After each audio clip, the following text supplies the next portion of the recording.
Tune పరంగా గానీ శాస్త్రి గారి పదాల విన్యాసం గానీ అద్భుతంగా ఉంటుంది. ఎదనట్టింటను మెట్టిందొక మధుకథ నర్తించిన మత్తిల్లిన సుమసుధ రూపెత్తిన ఆనందం ఆగేనా.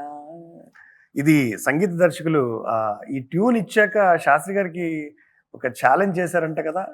అంటే ఈ పాట వెనకాల ఒక స్టోరీ ఉందని నాకు తెలుసు. మన ప్రేక్షకుల కోసం మీ నోట్లోంచి వినాలని. దేవేంద్రన్ అని మ్యూజిక్ డైరెక్టర్. అప్పుడు రాజా గారి సాంగ్ ఒకటి చేశారు, వళయో సై లతా గారి సాంగ్. అలాంటి ప్యాటర్న్లో ఒక సాంగ్ కావాలంటే దేవేంద్రన్ ఏదో ట్యూన్ చేశాడు. అప్పటికి అన్నయ్య గురించి తనకు తెలియదు. సార్ మరి తమిళ్లో అంటే మాకు ఇట్లాంటి చాలా దొరికితే చాలా ప్రయోగాలు చేస్తాం, బట్ తెలుగులో ఈజ్ ఇట్ పాసిబుల్ ఇంత ఫాస్ట్గా ఇట్లాంటి ఒక తత్కారానికి కుదురుతుందా అని అడిగారు. మినిట్స్లో రాశారు అన్నయ్య. నాకు బాగా గుర్తు. ఏదో నట్టింటాను మెట్టిందో ఒక మధు కదా, నోరు తెరిచి అలా ఉండి పెడతాను. తర్వాత ఈ చరణాలు అదంతా నిజం చెప్పాలంటే ఆ ఎస్పి గారు పాడిన విధానం, ఇలా పాడితే బాగుంటుందని ఆ పాటకు మేము అందరం కూర్చున్నాం. నేను అప్పుడు చాలా కొత్త కదా, ఎస్పి గారిని ఫస్ట్ టైం నేను కలవడం. సో దేవేంద్రన్తో ఈ బేస్లో నువ్వు ఇచ్చిన ట్యూన్కి ఇలాంటిది ఇది బాగుంటుందని అదంతా మేమంతా కలిసి, ఈయన దేవేంద్రన్కి చాలా సూచనలు ఇచ్చారు, ఇలా ఉంటే బాగుంటుంది, ఇలా ఉంటుంది. అఫ్కోర్స్ రికార్డింగ్ అప్పుడు ఈయన అన్నయ్య లేరు, బిజీగా ఉండటం వల్ల. ఎస్పి గారు మాత్రం ఆయన ఎవరు రాసింది శాస్త్రి గారు అంటే వాళ్ళకి అర్థమైపోయింది. ఇలా చూస్తే అందులో ఉన్న డెప్త్ ఏంటో తీసుకురావాలి. అట్లా అప్పటికి ఇప్పటికి నేనప్పుడు ఐ వాజ్ ఎ నోబడి. తర్వాత చాలా సినిమాలు అది చేసాం. అప్పుడు ఇప్పుడు ఒకటే, ఎప్పుడు ఒకే విధంగా ట్రీట్ చేస్తారు. అప్పుడు విజయాన్ని, ఇప్పుడు విజయాన్ని అంతే. బాగుంటే బాగుందని, బాగాలేదంటే బాగాలేదని చెప్పడం. సీన్ లీడ్ సీన్ బాగుంది, బాగాలేదు ఇలా. అండ్ అట్లా స్టార్ట్ అయిన మా జర్నీ, నేను తర్వాత ఏవో 2-3 సినిమాలు అవి చేయాలని అనుకుని కుదరలా. ఫైనల్లీ చాలా సంవత్సరాల తర్వాత, దాదాపు ఒక 7 years తర్వాత మళ్ళీ స్వయంవరం సినిమాకి వచ్చేసరికి కొంచెం ఈయన బాగా బిజీగా ఉన్నారు, మనకు కొంచెం అందుబాటులో ఉండే రైటర్స్ కావాలని భువన్ చంద్ర గారితో రాయించాం. మళ్ళీ నువ్వే కావాలికి వచ్చేసరికి శ్రవంతి రవికిషోర్ గారు, మేమందరం. అంటే ఆ టైం ఎలా కుదిరిందంటే, ఇప్పుడు అన్నయ్యతోనే రాయించాలని మేము అన్నీ పట్టుబడితే అన్నయ్య నన్ను ప్రోత్సహించి, నన్ను విజయ అనేవాడు. మా అమ్మ పిలిచేది విజయ అని. అట్లా ఇండస్ట్రీలో అందరూ భాస్కర్ అని పిలవటమే కానీ ఓన్లీ అన్నయ్య విజయ అని పిలిచేవాడు. ఈ ట్రీటెడ్ మీ లైక్ ఏ యంగ్ బ్రదర్. అప్పుడు విజయ, నువ్వు భువన్ చంద్రతో ఒక పాట అన్న రాయిస్తా, నాకు తెలుసు, అలాంటి ఏం పెట్టుకోవద్దు, నాకే సింగిల్ కార్డ్ వేయాలి, ప్లీజ్ గో హెడ్. ఆయన చెప్తే నువ్వే కావాలో మళ్ళీ భువన్ చంద్ర గారితో పాట రాయి, లేకపోతే మొత్తం ఆయనే రాయాలి. భువన్ చంద్ర గారు ఏ పాట అండి అది? ఏంటది, శుక్రియా, అమ్మమ్మల తాతయ్య, ఈ 2 ఆయన రాశారు. శుక్రియా సాంగ్ సెకండ్ హాఫ్లో వస్తుంది, ఫన్ సాంగ్. అయితే మోస్ట్ ఇంపార్టెంట్లీ ఆ సాంగ్ ఇంటర్వెల్ సాంగ్ ఉంటుంది. అది నేను అన్నయ్యకి చెప్పింది ఏంటంటే, అన్నయ్య ఇట్లా వాడి వయసుకి, హీరోకి ప్రేమ అంటే ఏంటో తెలియదు, కానీ లవ్ సాంగ్, ఆ ఫీలింగ్, నేను ప్రేమిస్తున్నాను నువ్వంటే ఇవన్నీ ఏం చెప్పకుండా వాడి ఫీలింగ్ ఏంటో చెప్పాలి. వాడే కన్ఫ్యూజ్ స్టేట్లో ఉన్నాడు, ఏంటి ఈ ఫీలింగ్ అని.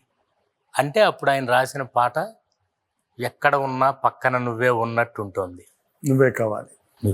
ఎగ్జాక్ట్. అంటే ఆ వయసులో ప్రతి కుర్రోడికి కలిగే ఫీలింగ్ ఏంటో ఈయన పాటలో చెప్పేశారు. నేను ప్రేమిస్తున్నాను అనే మాట లేకుండా వాడి కన్ఫ్యూజన్ని అంత బ్యూటిఫుల్గా చెప్పారు. అలా ఒకటి కాదు, అంటే ప్రతి సినిమాకి మిగతా అందరికి తక్కువ రాశారని నేను అంటాం కాదు, కానీ నాకు మాత్రం స్పెషల్గా రాశారు. ఎందుకంటే ఆ మాట అనేవాడు అన్నయ్య, నీకు పాట అంటే ఇష్టం, అందుకే నువ్వంటే నాకు ఇష్టం. అండ్ ఆయన థాట్ ప్రాసెస్, పాటకి ఆయన పడే తపన, అది నేను దగ్గర నుంచి చూశాను. మిమ్మల్ని ఇంప్రెస్ చేయడానికి కాదు ఆయన పాట రాసి, ఫస్ట్ ఆయన ఇంప్రెస్ చేసుకుని, అండ్ ఎప్పుడు కూడా పాట రాసిన తర్వాత నన్ను ఒక్కసారి కూడా కన్విన్స్ చేయడానికి ట్రై చేయరు ఆయన. నువ్వు చూసిన వెంటనే నీకు నచ్చాలి, నచ్చుతుందో లేదో ఆయన కనిపెట్టేసేవాడు. ఇది చదివి అన్నయ్య అని అంటే ఓకే ఇంకోటి నేను చేస్తాను, ఇంకోటి రాస్తాను, తీసేసి he just reads you. And బేసిక్గా పాట కోసం కొంతమంది పుడతారు, అలా ఆయన పుట్టారు అంతే. నువ్వు నాకు నచ్చేవైతే అల్టిమేట్. ఒక్కొక్క పాట అంటే ఎంత డెప్త్ ఉంటుంది. హీరో క్యారెక్టర్ ఉంటుంది, హీరోయిన్ క్యారెక్టర్ ఉంటుంది. మా సినిమాకి సంబంధించిన టైటిల్ కూడా ఉంటుంది. నువ్వు నాకు నచ్చావంటే, నేను ఫస్ట్ నువ్వు నాకు నచ్చావని టైటిల్ వెంకటేష్ గారికి చెప్పాను. చాలా బాగుంది భాస్కర్, గో హెడ్ అన్నారు. తర్వాత సీన్లో వస్తుంది నువ్వు నాకు నచ్చావు, తర్వాత మాటల్లో వస్తుంది, తర్వాత పాటలో వస్తుంది, తర్వాత ఒక్కసారి చెప్పలేవా నువ్వు నచ్చావని. అన్నయ్య గొప్పతనం అది. మొత్తం నేను 2.5 గంటల్లో 3 గంటలు 6 నిమిషాల సినిమా, 3 hours 6 minutes. ఈ చెప్పిన 3 hours 6 minutesలో చెప్పిందంతా ఆయన 4 నిమిషాల్లో చెప్పేశారు పాటలు. వాళ్ళ క్యారెక్టర్ కానీ, వాళ్ళ మధ్య ఉన్న కాన్ఫ్లిక్ట్ కానీ, దట్స్ హిస్ గ్రేట్నెస్. అందుకే మీకు ఒక్కసారి చెప్పలేవాలో కథనం ఉంటుంది. It is not a song, it's a story. అంతే, పార్ట్ ఆఫ్ ది స్టోరీ. మీకు ఎప్పుడు పాట స్టార్ట్ అయిందో ఎప్పుడు ఫినిష్ అయిందో కూడా తెలియదు, కథలో వెళ్ళిపోతుంది. ఇంత ఇన్స్పైరింగ్ ఉండాలంటే అక్కడ లిరిక్లో ఉండాలి. ఆ లిరిక్లో ఎలా ఉండాలి? అంత సింప్లిఫైడ్ వర్జన్ ఆఫ్ ఈ డెప్త్ అంతా, స్టోరీలో ఉన్న డెప్త్ అంతా సింప్లిఫై చేసి ఒక్కసారి చెప్పలేవా నువ్వు నచ్చావని. పైగా ఇలాంటివన్నీ తీసుకొస్తూ, ఇది చమత్కారం కదా, నువ్వు నాకు నచ్చావనే టైటిల్ నేను పెట్టినందుకు దాన్ని తీసుకొచ్చేసారు. వాళ్ళిద్దరి మధ్య ఉన్న కాన్ఫ్లిక్ట్ ఏ రేంజ్కి తీసుకెళ్తారు. చందమామ మనకు అందడని ముందుగానే తెలుసుకుని, అంటే మామూలు మన అందరి మధ్య ఉన్న సిచ్యువేషన్స్నే ఈయన వాడేది. మనకందరం చిన్న చంటి పాపలకి చెప్తాం, అనుకున్నవన్నీ జరిగినట్టే అనుకుంటే సరిపోదా. అసలు అంటే సింపుల్ మాటల్లో గొప్ప గొప్ప విషయాలు, అంత ఇంటెన్సిటీతో చెప్తాం. ట్యూన్ కోటి గారు అసలు ఆ ఒక్క సాంగే సరోజ్ ఖాన్ మాస్టర్ చేసింది. ఆవిడ చాలా, వీళ్ళందరూ కోవకు చెందిన ఆవిడ, అంటే చాలా ఇంటెన్సిటీ ఉంటుంది. నేను షూట్ చేసేటప్పుడు ఒకసారి సపోజ్ నేను వెళ్ళేసరికి డాన్స్ మాస్టర్ ఒక స్టెప్ చేయిస్తుంది, వెంకటేష్ గారు హారతిని ఇలా అంటే వచ్చే అమ్మాయి హక్ చేసుకుంటున్నాను. నేను అప్పుడే ఎంటర్ అయ్యాను. వాళ్ళు ఏదో లొకేషన్కి వెళ్ళి వచ్చేసరికి ఇది వాళ్ళకి స్టెప్ హారతికి నేర్పుతున్నారు. ఏంటంటే ఇది రొమాంటిక్ సాంగ్ అన్నారు, మాస్టర్ చెప్పారు, సరోజ్ ఖాన్ మాస్టర్. అంటే నేనే master, you can do like this, ఇది కాదు మన స్టెప్ మార్చమనేసరికి ఆవిడ కొంచెం కోపం, ఆవిడ కొంచెం షార్ట్ టెంపర్డ్. ఆవిడ, what did you tell me on phone yesterday? It's a romantic song, this is the hero, this is the heroine, there is romance between them, it's a romantic song, what else you want అడిగింది. అడిగేవాడు వెళ్ళిపోతే వెంకటేష్ గారు ఆవిడని వెళ్ళి కొంచెం pacify చేసి, ఏదో కొత్త కుర్రాడు కథ ఏదో రాసుకొచ్చాడు ఒకసారి వినండి అంటే ఆవిడకి మొత్తం 2 గంటలు కథ చెప్పారు. అప్పుడు ఆవిడ ఒక 5 minutes సైలెంట్ ఉండి, ఓకే అంటే ఒక చిన్న స్టెప్ దగ్గర కాంప్రమైజ్ అయితే చచ్చిపోతుంది, పోయింది. వీళ్ళందరి కష్టం అంతా నేను ఒక షార్ట్ తప్పు తీస్తే పోయేది. అందుకని అక్కడ చస్తే ఆ షార్ట్ తినలేదు. అప్పుడు ఎప్పుడైతే చెప్పామో, okay I try to give you what you want అని ఆవిడ సాంగ్ చేసింది. అయిపోయిన తర్వాత ఆవిడకి హ్యాట్స్ ఆఫ్ చెప్పాను నేను, ఇది మాస్టర్ కోరుకుంది. అంత ప్యాషన్, ఎంత ప్యాషన్ ఉందో అదంతా సాంగ్లో, లిరిక్లో అంత ఉంది, ట్యూన్లో అంత ఉంది. అలా వండర్ఫుల్. అంటే నా సినిమా మాత్రం ప్రతిదీ నన్ను కథ అడిగి, నేను చెప్తే నన్ను క్వశ్చన్ చేసి, ఇక్కడ ఇది కరెక్టా, చెక్ చేసుకున్నావా, మేము ఇద్దరం కలిసి ఒక్కోసారి నేను త్రివిక్రమ్ అయితే తప్పు చేస్తున్నాను మీరు ఇక్కడ, ఇది చేసింది సరిపోవాలా డెప్త్, అలా చెప్పు. అంటే he use to like guidance అన్నమాట. ఎంతో ఎఫెక్షనేట్గా ఉండేది మా వర్కింగ్ స్టైల్ అంతా. Lyric writer, director, writer, producer ఇలాగ ఎప్పుడు మేము చేయలే. పార్టీ పాట రాయటం అంటే పార్టీకి వెళ్తున్నాయి, అన్నయ్య దగ్గరికి వెళ్ళి కూర్చుంటే అలా టైంపాస్, ఎంత ఎంజాయ్ చేస్తూ. ఆయన అంతా ఈజ్ వెరీ హ్యూమరస్. మీకు అందరికీ తెలియని చాలా, అంటే చాలా జోక్స్. నాకు బాగా గుర్తు, ఎప్పుడో పాట కోసం కూర్చున్నప్పుడు అప్పుడే కోటి గారికి అబ్బాయి పుట్టాడు. అప్పుడే వార్త వచ్చింది. నేను కూడా ఏంటి వార్త అంటే ఫోన్లో కోటి గారికి అబ్బాయి పుట్టాడంట, ఇంకోటి అన్నాడు. ఇంకోటి అంటే బిగ్గిరిగా నవ్వేసి మళ్ళీ పుడితేనే అన్నాను, మరోటి. అలా ఆయన అంత చమత్కారం ఉందంటే, అంటే అన్ని షేడ్స్ ఉంటాయి ఒక మనిషిలో. అంటే knowledge, this all because of knowledge. A topic అయినా మాట్లాడగలిగిన నిజమైన మేధావుల్లో ఈయన ప్రథముడు.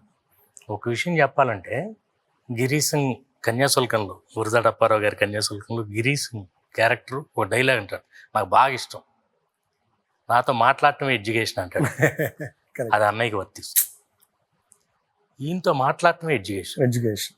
ఒక పాటని how to construct a song. పాటకి ఇప్పుడు మాట ఇంపార్టెంట్ కాదు, పాటలో పెట్టే మాటలు కాదు ఇంపార్టెంట్, థాట్. ఆ థాట్ అది అది మనకు అందదు, మనం జస్ట్ మాటలు మాత్రం వింటాం. ఆ మాటలు తీసుకురావడానికి దాని వెనకాల ఆయన పడే ప్రయాస, అది నేను చూసే దగ్గర నుంచి. ఒక్కొక్కసారి అనుకునేవాడిని, అన్నయ్య ఇక్కడ కరెక్ట్గా ఆయననే బిగించుకున్నారు, హౌ ఈజ్ గోయింగ్ టు కమ్అట్ అని. మల్లీశ్వర్లో బంగారం వెలిసిపోదా నీ సొగసును చూసి మందారం అన్నాడు. నేను అనుకున్నా సింపుల్ ప్రాస ఇదేముంది, బంగారం మందారం, అన్నయ్య ఇక్కడ ఇరుక్కున్నారు, how is going to come out of it. మందారం మురిసిపోదా నీ శిఖలో పూసి. ఎప్పుడైతే ఆ మాట అన్నాడో ఐ థింక్ నేను జనరల్గా ఎల్లిగా పడుకుంటాను, 9:30 కల్లా పడుకునే అలవాటు నాకు. ఒక అన్నయ్య దగ్గర కూర్చోవడం మాత్రం 11:30, 12 అయిపోయింది. ఇంకా ఆ పాటలో పడితే ఎట్ ఎవ్రీ పాయింట్ నేను ఆశ్చర్యపోయేటట్టు రాసేవాళ్ళు. మందారం మురిసిపోదా నీ సిగలో పూసి, అయిపోయింది. నీ నవ్వులే మల్లెలే, నీ నవ్వులే వెన్నెలని. అట్లా ఇప్పటికి తలుచుకుంటే ఎలా ఎంజాయ్ చేసేవాళ్ళం.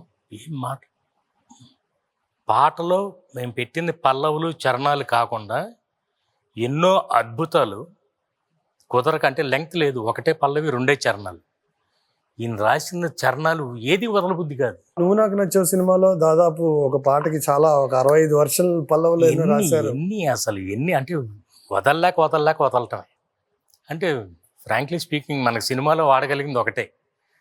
ఎన్ని పల్లవులు అంటే ఒక్కొక్కసారి ఆయనకి ఫ్లడ్ ఆఫ్ ఎమోషన్స్, అది వస్తే ఇంకా అందుకే తెల్లారిపోయేది అసలు. ఇంకా ఫ్లడ్ ఆఫ్ ఎమోషన్స్ ఉన్నప్పుడు ఒక తపస్సు, అది చాలా దగ్గరగా నేను చూసి, అంటే ఆయనకి మీరేం చేయక్కర్లా, మీరు ఇన్స్పైర్ చేస్తే చాలు. మీరు కరెక్ట్ సిచ్యువేషన్ ఇస్తే he will give you 100 variations. మనం జస్ట్ ఫ్లాట్గా చెప్తే ఆయన పాట రాసే టైప్ కాదు, కేవలం ఒక సిచ్యువేషన్ చెప్పినా కుదరదు. అండ్ చాలా పాటలు నాకు తెలిసి ఆయన వదిలేసింది ఏంటది, కథ లేదు, సిచ్యువేషన్ లేదు, క్యారెక్టర్ లేదు,